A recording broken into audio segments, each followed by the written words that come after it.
They sent me out for the day. I came back that afternoon and found my motorcycle on the ground, damaged. No note? No note. This is the plaintiff, Elliot Faber. He says the defendant backed into his motorcycle, knocking it to the ground, and it got damaged. The guy didn't tell him about it. He had to get surveillance video from his building. And is here suing this man of bad character for the $1,313.91 he's owed. This is the defendant, Jorge Mejia. He says he was backing into one of his assigned truck spots and didn't see the plaintiff's motorcycle, which was illegally parked in his spot, and he must have knocked it over. He told the plaintiff about it. The guy has a cracked mirror on the 27-year-old bike, and this guy is trying to make a federal case out of it. He's accused of taking off. All parties, please raise your right hand. The People's Court is now in session. The Honorable Judge Marilyn Milian is now presiding. Litigants have been sworn, Your Honor. Thank you, Douglas. You're welcome. Okay, Mr. Faber, tell me what happened here. I parked my motorcycle in when I was going into work that day, and Where did you park it? I was parked against a fence in a private parking lot. And there were all private vehicles all parked along that fence when I parked my motorcycle. Okay, I'm not quite understanding. So the spaces are all facing the fence? Correct. And did you park facing the same way the cars were, or did you park sideways? No, I parked straight into a parking space. Parking space. And was it a parking space that you were allowed to park at? Yes, I asked the people that I was working with, and they said I could park in any space. Okay. And how long had you been working there? This was only my second day. Okay, and what happened? Just helping them out. And what happened? They sent me out for the day. I came back that afternoon and found my motorcycle on the ground, damaged. No note? No note. So what'd you do? Wasn't much I could do. My bike was an older bike, so... When did you get this bike? I bought this bike brand new in May of 1985. As a graduation present for yourself after college? Correct. I bought this bike. I had just broken up after a long relationship, and I bought it just to, something to do. Well, it seems like it lasted longer than the relationship for sure. Yes, I courted my wife on this motorcycle. Okay. So the motorcycle then is how old? That would make the motorcycle, at that date, it was in its 36th season. Oh, wow. All right. So then what happens when you see the motorcycle down? What is it you do? The first thing I do is scream and curse a lot. I pick the bike up and, and I'm just looking around the bike and looking at the damage to see if I can even get back home, because I have an 18-mile ride to get back home. Mm-hmm. I went back into the place where I was helping out, and I asked for some tools because the bike, in the condition it was in, was not rideable. Okay. There were several parts that had to be bent back into place just to make the bike rideable, and that I could take it back on local roads and to get it back home. Okay, so you did get the bike home, and then how do you find out who did this? Okay, well, I asked the people that I was with, because there were 3 cameras on the roof of the building, and they looked through their footage, and they said they couldn't see it because there was a truck in the way, so they couldn't definitively see on the right side of the truck. So I called them. They gave me the phone number for the landlord, and I called the landlord and gave him the dates and the time parameter. And 5 minutes later, he called me back and he says, "I have a video for you if you want, but I'll send you a bunch of screenshots." And so I had like 6 or 7 screenshots, in progression that I had in my possession. And I could tell who it was because there was a distinctive Jeep that would park next to my vehicle every day. And you could see the person walking to that Jeep, which was next to my bike that day. And then you could see that person pulling his Jeep out and then backing his truck into the spot where his Jeep was. Then you could see him hitting the bike, and then the bike falling on the ground, and then he just left the bike on the ground. Okay, so how did you find out that that truck belonged to the defendant? I had asked, again, the people that I work with, and they said, oh, Jorge every day would pull his truck out in the morning, pull his Jeep into that spot, and do just the opposite every afternoon. So how did you find him to approach him and talk to him about the damages to your motorcycle? I don't know exactly what day, but after talking with the landlord had told me Jorge was a very nice guy, that I should take the high road. Okay. And I said, okay, I've got no problem taking the high road. So I saw him getting out of his Jeep one morning, and I approached him and I said, excuse me, Jorge, I have some pictures I need to show you of an accident that occurred. And right away, Jorge's apologizing, saying, I didn't see your bike, I didn't see your bike. And I'm like, in my mind, I'm saying, I haven't told this guy yet that it was my bike. Okay, so hold on, back up. So before you show him the pictures, he's apologizing for hitting your bike? Exactly, without my telling him that he hit a bike. Mr. Mejia, what happened that day? Okay, good afternoon. I've been parking my trucks there for 10 years. If you see against the fence, it's only trucks parking there. It's only space for 10 trucks. Is this communal parking, or does this you're talking as though this parking belongs to you? No. We pay rent over there to the landlord. Everybody pays rent. Like the people who employed him also pay rent. So are you saying no one else has a right to park there but your trucks?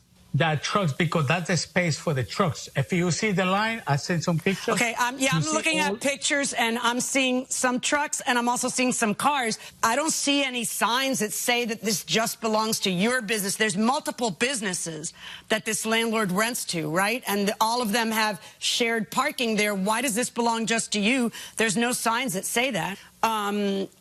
Did anybody tell you you couldn't park there? No, in fact, were there any signs saying this belongs to JMT Express Transport only? Parking for JMT Express Transport? Are there any signs, Mr. Mejia, that say that? No. Mr. Mejia, are there any signs that say parking only for JMT Express Transport? No, it's not signs. Then how is anybody going to know, and why should I believe that those are exclusively yours?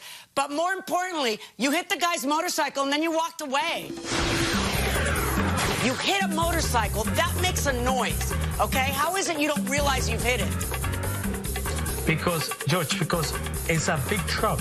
Okay. It's a truck. It's a big engine. Okay, so now the guy then approaches you weeks later when he's been able to get you on surveillance, and according to him, before he shows you the pictures, you're apologizing. Is that not true? Welcome back to the People's Court. I'm Harvey Levin. Plaintiff says that the defendant backed his truck into the plaintiff's vintage motorcycle, really damaging it, and the guy just took off. But the defendant says the motorcycle was illegally parked in his spot, and he didn't see it. Let's see what the judge thinks. I walk away, and I walk away because I don't see the motorcycle. When you back up... You didn't feel your truck hit the motorcycle and the motorcycle crashed down? Because it damaged it on the side you hit it, and then, of course, the motorcycle falls and it gets damaged on the other side, too. Yeah, because it's a 28-footer truck. When you're backing up, the space looks empty because that's where I park every day. That's the reserve for the JMT Express trucks. Okay, stop saying that because I don't see any evidence of that. Prove to me that those spaces are reserved just for you. Just prove it to me. No, I got to No, come on, prove it to me. Show me the signs. Show me the agreement with the landlord that no one else can park there. Show me how anybody would know that they're your spaces. You keep saying it like just you saying it makes it so, like you've got a wand. That's not how it works. Prove to me those are your spaces. Go ahead, I'm listening. Prove it to me. Not say it over and over. Prove it to me. With evidence. I got no way to prove. Right, you have no evidence. Not only am I looking at them with my eyeballs, I see that there's no sign saying it's your parking. So anybody can park there, so stop saying you couldn't park there. Now, more importantly, you hit a motorcycle. That makes a noise, okay? How is it you don't realize you've hit it? Because, George, it's a big truck. Okay. It's a truck. It's a big engine. Okay. So and now the guy then approaches you weeks later when he's been able to get you on surveillance, and according to him, before he shows you the pictures, you're apologizing. Is that not true? Yeah. I say, yeah, it's true. And I say, okay, I agree. I will take care of pay $600. He say, no, he want more. Wait, stop, back up. The guy, tell me how the conversation goes with the plaintiff. He approaches you in the parking lot and says what? Yeah. What's he say? We talk. I I got some picture to show you that you hit my motorcycle. Say, yes, I did. I hit it. Oh, how are you saying that if you haven't even seen the pictures yet? According to you, you didn't know you hit the motorcycle. Why are you saying, yes, I hit the motorcycle? No, because I guess you do know you hit the motorcycle. I was like, yeah, because they told me. Because they told me his coworker told me that you hit the motorcycle. Okay. So, okay, I talked to the man and I tried to fix it. I tried to. So you're willing to pay for the damage you created as long as it's in your price range? Yeah, I told him he's a nice guy. We talk and say, okay, I will pay you $600 because I think that's more than fair. Why do you? How do you know? Wait, stop. Where do you come off deciding how much the damages are without waiting for a professional to give him an estimate? Like you decided the damages were $600? No, because what I do is I try to get prices for motorcycle, for that kind of motorcycle, for the mirror. How can you get accurate prices if the motorcycle didn't visit the places that you're talking about? They can't give you an accurate quote without looking at it? No, because I figured that out, like how much I can find out how much. I don't know how you can figure that out. How are you going to figure it out if he doesn't take his motorcycle there? You as the person who crashed his motorcycle, don't get to pick where he takes his motorcycle to. You took your motorcycle somewhere, and the estimate was $1,313.91. Correct, Mr. Faber? Yes. And the Blue Book value of that motorcycle is more than that. He's capped by the value of the motorcycle, but the value of the motorcycle is actually more than that. So this is not an unreasonable estimate, and who am I going to believe? You or the estimate? You're the guy who hit the motorcycle and left. I mean, verdict for the plaintiff, $1,313.91. So the plaintiff prevails. He's going to get what he was seeking, $1,313. Mr. Mejia, what are you thinking now? The judge found against you. What we're going to do? She don't even listen to me, so there's nothing we can do. But those damages don't cost not even half of that price. Not even. Sorry, but that's what you're going to have to pay. Mr. Faber, I suggest you be a little more careful where you park your motorcycle next time. What do you think? I knew after that day, I started riding my wife's motorcycle and parking it on the other side of the parking lot. I think that's a smart move for you. You okay with the judge's verdict? Yeah, I'm happy. You know, I just wish Mr. Mejia would have stepped up to the plate. I mean, we shook hands and he agreed to take care of whatever damages were on the bike. But, you know, when push came to shove, he wasn't a man. So he backed up. At the end of the day, justice prevailed. Well, you did the right thing. You filed the lawsuit, and that's exactly what small claims court is for. Congratulations. Very good. All right, Harvey, let's see what you have to say about this. What are you thinking?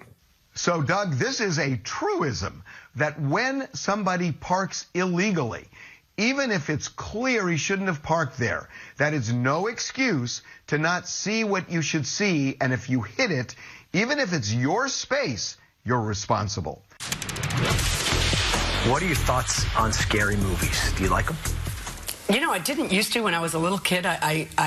If someone told me about a scary movie, I couldn't sleep for 6 months. It was just really... just the word just the scary anxiety, movie. Yeah, just tell me about it. You were an anxious child. I was an anxious child. But now I kind of get a thrill out of them, and I do like... I don't like gore. So it's not the slasher stuff. It's the psychological... The psychological thriller. And suspense, I mean, terror. I can take a little slashing. I just, you know... Just not stop slashing. Right. I'm with you there. I like the ones that are suggestive of terror always get me more. They're more terrifying. I love scary movies, but you don't have to even have the monster or the slasher on the screen. It's just the... No, right, the psychological thriller. My kids actually got me into scary movies because Christy, my eldest, had a friend who was really into them and got her into them, and then I would let them watch it during the day so I wouldn't get scared because I could watch it too. This is the plaintiff, James White. He says he hired the defendant to do some work around his yard.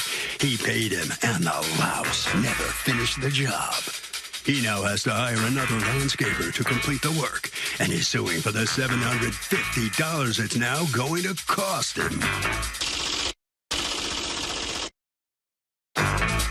This is the defendant, Chris. He says he completed this guy's job in November and was paid, and his workers were given tips. Then, 3 months later, the plaintiff says he wants all his money back. Huh? He worked hard for the plaintiff, and so did his guys, and he owes nothing. He's accused of not finishing up. All parties, please raise your right hands. Thursday, which was December 17th, it snowed. So they didn't come. That was always the idea. If it snowed, they weren't going to come that day. We would just do it afterwards. And from that moment forward, he ghosted me. I've never heard from him again. He's never answered the phone calls, never answered any of my texts. Welcome back to the People's Court. Next case on the docket. The plaintiff says that he hired the defendant to do some yard work around his house. The guy never finished, and he ended up having to hire somebody else to complete the job. Now, the defendant says he completed all the work. He was paid in full. He got a tip from the guy, and now he's being sued. Are you kidding? It's the case of 10-yard penalty. Thank you, Douglas. You're welcome. All right, Mr. White. You hired the defendant's landscaping company to do some work in your yard. What did you hire them to do? I was having my house renovated. I'm going to, and it's a fairly big project. So I was going to have a shed put in. And what I needed him to do and hired him to do was to put in a shed pad and to clear out a large group of ivy, some shrubs, a pear tree, and an old chain link fence that was all rusted out and had been there probably for 60 years. Okay. And that was the plan.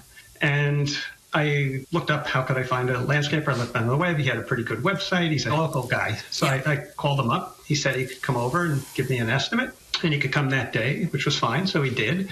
And the estimate came in at, excuse me, $25.52.70. Okay, now that would be for the shed pad, which is a concrete pad, right? No. That would have been for all of the work. So he was going to do that and the yard cleanup. Right. Right. Now, at some point, he decides that you have to hire somebody else for the shed pad, that it isn't really something he's comfortable doing. And then the two of you agree that you're going to pay $1,500 for the yard cleanup, right? Actually, not completely correct, no. We agreed that he was going to do the whole project, the shed pad and all of the yard work. And then when they came to do the work, which was the third week of December, he told me he came with a small crew.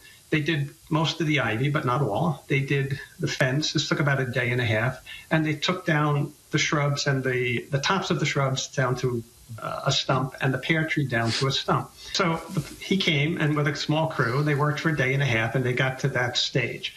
And on that second day, he tells me he's never done a shed pad before, but that one of the guys who had worked on the pear tree knew all about it. He was also a landscaper, and that they would be able to do it. And he came back, because he wasn't there that morning, and said, okay, we can do the shed pad. We can do it this week, the Thursday and the Friday, but I'd have to give me a new estimate, which he did. And so at the end of the day, the only thing you employed the defendant for was for the yard cleanup, right? Yeah, but he was going to come Thursday and Friday and do the shed pad. Who was? A different person or the defendant? No, Chris and this other worker of his. Okay. Okay. So that's the plan. They're going to come back that Thursday to finish the ivy, get out the stumps, get rid of the last poles of the chain link fence, which they left across the street, and do the shed pad. Thursday, which was December 17th, it snowed. So they didn't come. That was always the idea. If it snowed, they weren't going to come that day. We would just do it afterwards. And from that moment forward, he ghosted me. I've never heard from him again. He's never answered the phone calls, never answered any of my texts. Do you have pictures of the chain link? I see the stumps. You were talking about something about the fence across the street. What is it you're saying there? He was supposed to take the chain link fence down, which he did, and he was supposed to take it to a dump, and he was a commercial dump. Instead, he put it across the street on Town of Oyster Bay land and never took them away. Let me hear from you, Mr. Chris. What's going on? Did you guys dump the fence across the street instead of taking it with you? So I took the fence. I mean, I guess there was a few pieces left behind that we forgot about, but I mean, I should have brought it up, but I did go to the scrapyard and I did take everything to the scrapyard. I don't know. What am I seeing then across the street? It's not a few pieces. What I'm seeing across the street is a lot. Like, what's that? I mean, that's not the entirety of the chain link fence. I mean, there's chain link fence. Well, none of it should be dumped across the street from your client's house, should it? I mean, that's like a fine of $1,000, and you're not supposed. It's also disgusting. People who live there in that neighborhood don't want some old chain link fence thrown there. And you're not supposed to do that at all. It's not that you left some chain link fence on his property. It's that you illegally dumped it across the street. That's what he's accusing you of. Uh-oh. Illegal dumping is a no-no. Testimony continues. So you actually charged him for the dump fee. Dump fees, and then you dumped it across. You dumped part of it across the street. The chain link fence was different. No, I'm charging him for the dump fees for taking the tree, the ivy, the shrubs, everything like that. What happened with the shed pad? I told him, like he said earlier, like I didn't really know. I never done something like that before, so someone who worked with me had experience doing it, so he talked to him. So you had a contract with him to do that, and then you just never did it? You never came back to his house? Plaintiff says the defendant did a lousy job landscaping his yard. And he's also illegally dumped debris on city property. The defendant says he worked hard for the plaintiff and deserves to be paid. Let's listen. I'm not saying we didn't leave him there, but I mean, it wasn't my intention to just dump them there. What was your intention when you just dumped them there, if not to just dump them there? We didn't. Why move them off the plaintiff's property at all? Right. If you're moving it off his property, it's because you figure you're doing this when you're dumping it. That's what dumping means. All right, talk to me about the stumps. Were you supposed to grind those stumps? So that was the one part of the job that I told him I couldn't do. I couldn't grind the stumps. I told him that I can cut them down, but I never said that I can grind them. That was the one thing we couldn't do. Let me look at the agreement that you have with the defendant. Overgrowth removal. Right, and then I have everything in the... And then dump fees, $150. Right. So that was for all the biodegradable stuff, like the tree... The ivy, so you actually charged him for the dump fee. Dump fees, and then you dumped it across. You dumped part of it across the street. The chain link fence was different. No, I'm charging him for the dump fees for taking the tree, the ivy, the shrubs, everything like that. What happened with the shed pad? I told him, like he said earlier, like I didn't really know. I never done something like that before, so. Someone who worked with me had experience doing it, so he talked to him. So you had a contract with him to do that, and then you just never did it? You never came back to his house? Well, that's a bad look, too. Right. Well, I told him I wasn't interested in doing it. When did you tell him that? I told him over the phone one day, because I did tell him that I was going to Florida for the winter, so I did tell him that I wasn't interested in doing that job anymore. Okay. Because then it snowed. It snowed like he said, and then a few days went by, and then we were just done for the season. We just weren't working anymore. Mr. White, let me ask you a question. What makes you think that the grinding of stumps was included in the overgrowth removal? Because typically speaking, when grinding of stumps is part of the project, it's delineated that the grinding of stumps are part of the project. Why? Because you got to rent a machine to grind stumps, and it's hard. And it's not usually part of just cleaning up a yard. All that your invoice says, and you know that kind of serves as your contract here, is it just says overgrowth removal. It doesn't say. No, actually, this is an ad that Chris's company puts out, and it specifically mentions bush and tree removal. Right. Anyone could. Two parts to that. Generally, if somebody says, I'm going to remove a tree, it wouldn't be something where he says, I'll cut it to whatever part I want and you do the rest. Removal suggests that the whole tree, and those are the words he used when we discussed it, where he says everything we discussed. Secondly, we were going to have a shed pad put in at the spot where the pear tree was. Were we going to have the stump stick up in the middle of the shed? It's not possible. Does it make sense? Was the shed going to be exactly where the pear tree stump was? Yeah, so... I do remember him telling me that he did want the pad to be like in the corner of the yard where that pear tree was. So the shed to be in the corner of the yard. Yeah, the pad. Yeah. So what was the plan with that stump? Let's assume that you weren't going to Florida, weren't sick of the snow, and had stuck around and wanted to do that job. Then who would have removed the stump then? So I told him that we never were removing the stumps. I said we can cut it down. How would you put the shed bed on top of the stump?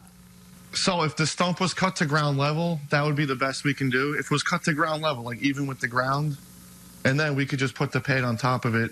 Let me just say that if you're not including stump grinding, you should be putting it in your contract, stump grinding not included, so that there is no debate. Is there anything else that you wanted to say, Mr. White? I probably... had thought to include dump fees in the suit, but I couldn't quantify the amount.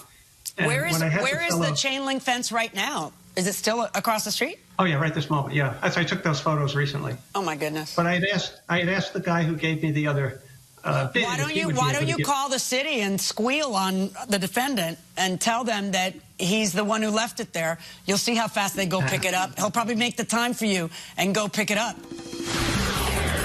Well, there was a note. Mr. Chris, this is the part where I'm agreeing with you, so I don't know why you're shouting out.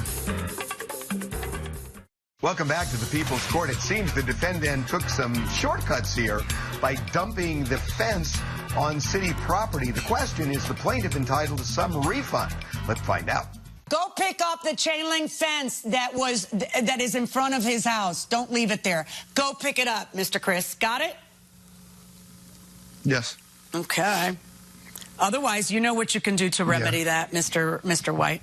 All right, so the question is, are you entitled to any money back, and how much money are you entitled to back? A lot of your case is based on the stump grinding, which I do disagree with you on that. Usually stump grinding is specifically mentioned. It is a real hassle, and it can only be done with a special machine.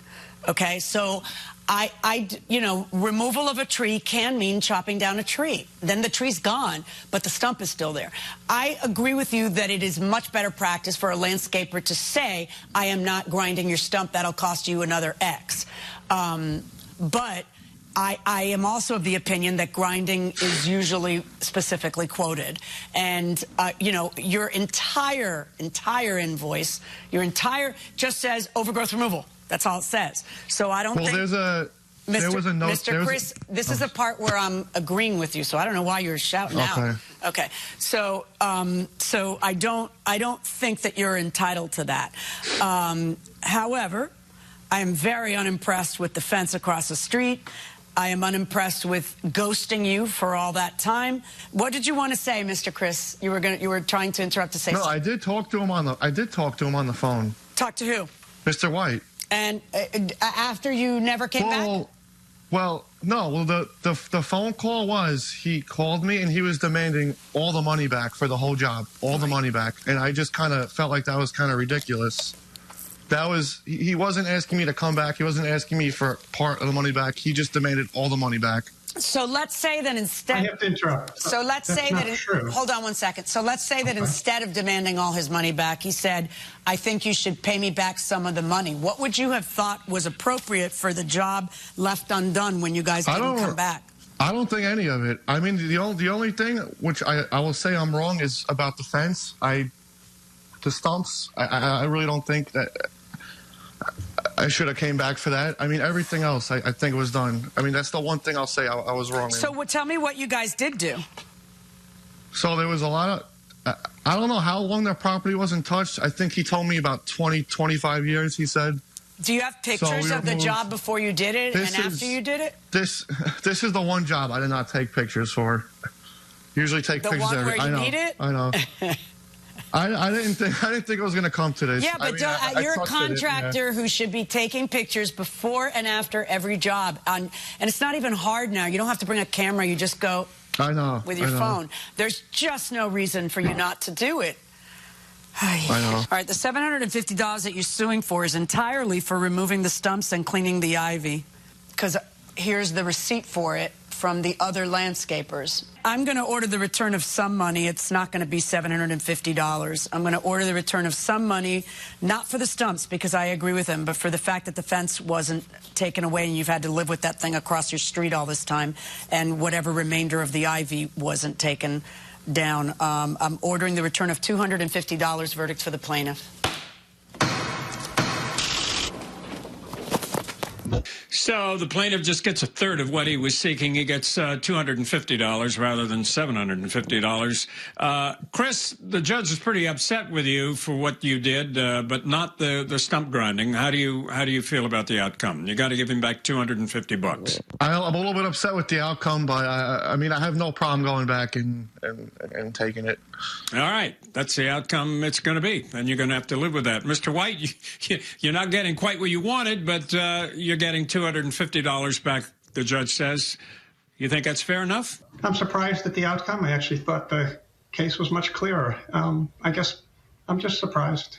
All right, thank you. That's her decision, and you got to live with it. Harvey, what do you think? So, Doug, it's really simple that when you have something like this, a landscaping agreement, you have to put down the scope of work. That is just the holy grail here. Write down exactly what has to be done, and then you can go to the judge and you can say, here it is, Your Honor, here's what was done, and here's what wasn't.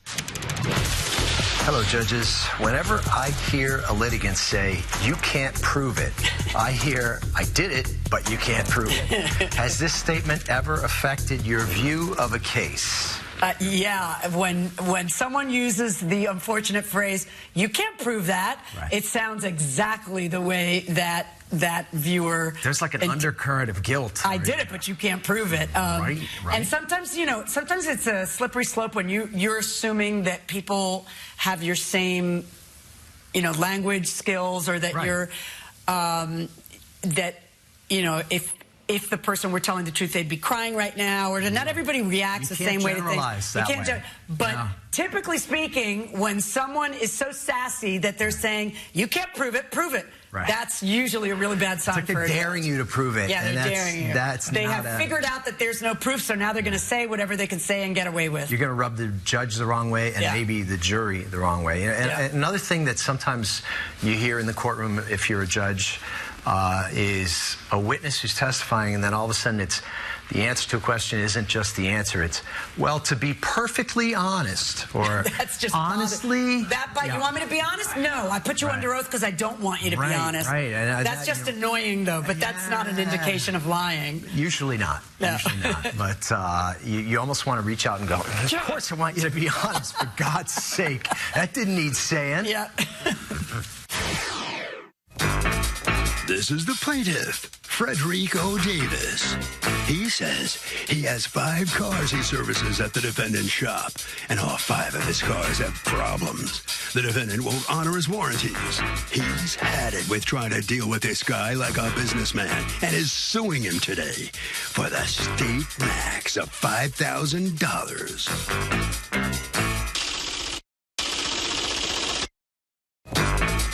This is the defendant, Jay Bernunzio. He says the plaintiff's a troublemaker. The guy still owes him money on outstanding bills, and he hasn't set foot in his shop for over 3 years. Oh, him? No way. He's accused of shoddy work.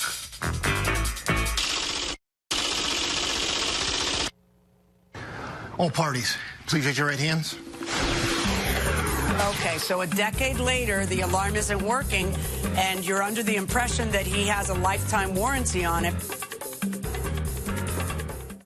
Welcome back to the People's Court. Next case on the docket, the plaintiff says that he had 5 of his cars serviced at the defendant's shop, and all 5 now have problems. But the defendant says plaintiff's a troublemaker who still owes him money, and he's being sued? Come on. It's the case of having a breakdown. Thank you, Douglas. You're welcome. All right, Mr. Davis, you're suing the tint shop represented here by its owner, Mr. Bernunzio, for $5,000, a statutory maximum in your state, for work that you've done over the course of the last, 10 years or so over there. Tell me what happened. What happened was I was bringing my car to Jay's shop, it's a tint shop. Which car are we talking about? My New Yorker, 1977. And what had you brought it to them for? To get service back on, because they got warranty on my car audio, alarm. So, why had you brought it to them? The alarm wasn't working? The audio wasn't working? Yeah, the audio and alarm wasn't working. I just got it out the shop. I just got it, Okay, so it wasn't working, and according to you, they had installed it when? A few years back. Few years, like 2011? The audio? Yeah.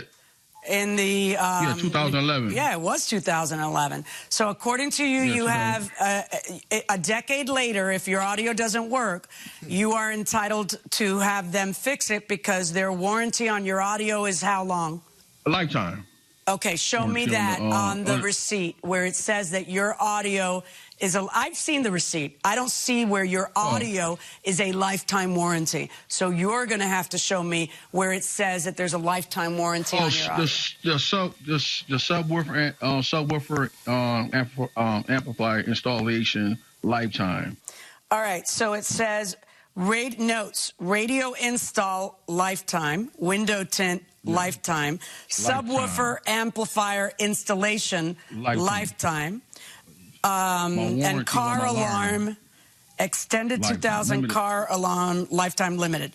And window tint, lifetime. All right, so let me ask you, Mr. Bernunzio, on this radio, he says he has a lifetime warranty. What is your response to that? Product is a manufacturer warranty. We are distributor dealer for products. They have their own warranties. We as a company offer a lifetime warranty on the install. So anything goes wrong with the installation, the way we install it is covered. Right. That's because that's what it says. Each of those that say lifetime say the installation. I have a question for you where it says subwoofer amplifier installation, lifetime. Everything says lifetime other than the wiring kit and the labor charge. So how would I know what my warranty is, that it's, you know? So a lot of times, like if we sell a product, they'll have their own warranty in the box, and this is just a receipt of us selling it and confirming the install. Under warranty and guarantee, that everybody kind of signs off on that underneath there. It says this covers the way we install our products and not the product itself. Yes. All right, so what else about the New Yorker do you feel they should reimburse you? The paint job I got on it, the Paxi tip, I spent over $1,200 on that thing. That's a paint job you got when? Let's first establish when you got that paint job. 2016. Where does it talk about the warranty on that? It didn't show a warranty. One on this one. No. All right, let's go to the next thing that you're unhappy about with the New Yorker. That's pretty much, that's about it. Okay, let's talk about the next car that we're going to talk about then. My Grand Dam, 2000 Grand Dam. Okay, and what's wrong with that one? The car alarm is not working properly. Okay, how long ago did you have that car alarm installed? 2016 or earlier? Probably earlier. I gotta let me see. Look like 2011. Okay, so a decade later, the alarm isn't working, and you're under the impression that he has a lifetime warranty on it, but the lifetime warranty, again, those are all the same forms. Again, it's a lifetime warranty on how they installed it, if it turns out they did something wrong in installing it. And each of those invoices specifically says that they're not warrantying the product, just their install, that the products come with their own warranty.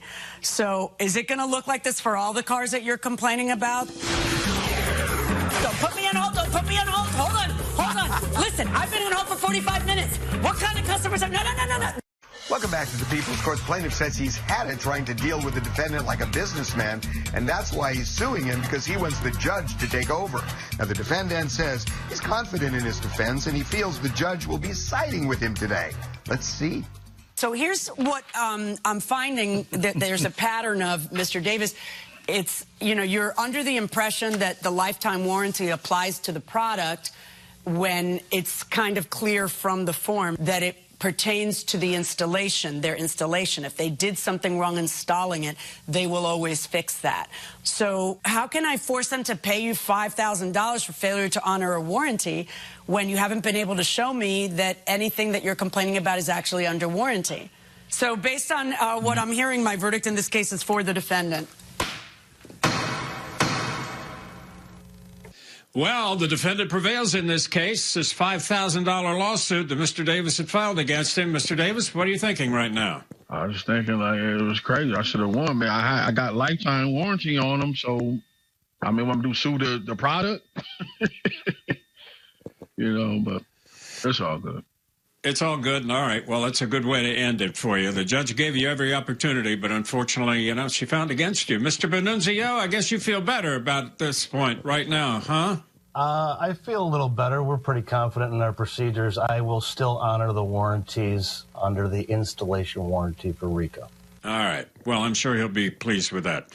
Okay, that'll wrap it up for this case then. The defendant prevails, and he does not have to pay $5,000 to Mr. Davis. Harvey? Okay, Doug, 3 to 10 years before suing, you got to be kidding me. When you feel like somebody that did work for you did something wrong, you cannot sit on your hands. You cannot wait to sue, because anything could have happened in 3 years to that car that had nothing to do with the defendant. You sit like that, you lose. If you ended up in jail, what would your friends and family think you did? I am such a rule follower in a general sense that it would be something completely pretty innocuous that I got in trouble for. So I'm thinking maybe aggravated mattress tag tearing or somebody tearing tags off of mattresses. I don't think you'll do that. Well, it does say under penalty of law, do not remove. So I'm pretty careful about that. So, God, you know, there is another thing. When I walk the dog at night, sometimes, occasionally, I've been known to pop open a can of beer, put one of those Huggies around it, and walk out into the street and walk the dog.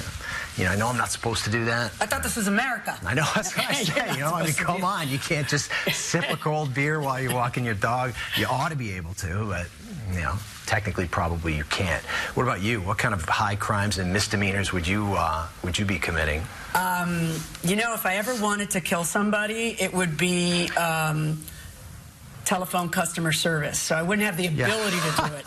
But if somehow somebody could make me really tiny to get to the other side, to throttle whoever keeps putting me on hold, and transfer me, bouncing me from place to place, and then disconnecting me, that's who I would kill. Yeah, well, they've taken up, what, about a third of your adult life? My life. One time, Christy was like in 6th grade. My eldest was in 6th grade, and the drama teacher said, which I thought was kind of nasty of the drama teacher, I want you all to look at a scene in your house and come and reenact a 1-minute scene from your house, which is, you know, a little bit invasive. Right, so every kid did whatever they did to, you know, exposing their parents. And my daughter was like, no, don't put me on hold, don't put me on hold. Hold on. Listen, I've been on hold for 45 minutes. What kind of customers are, no. That's exactly what her skit was. That's what she sees every afternoon, right? Okay, that'll do it for this session of the People's Court. We'll see you next time.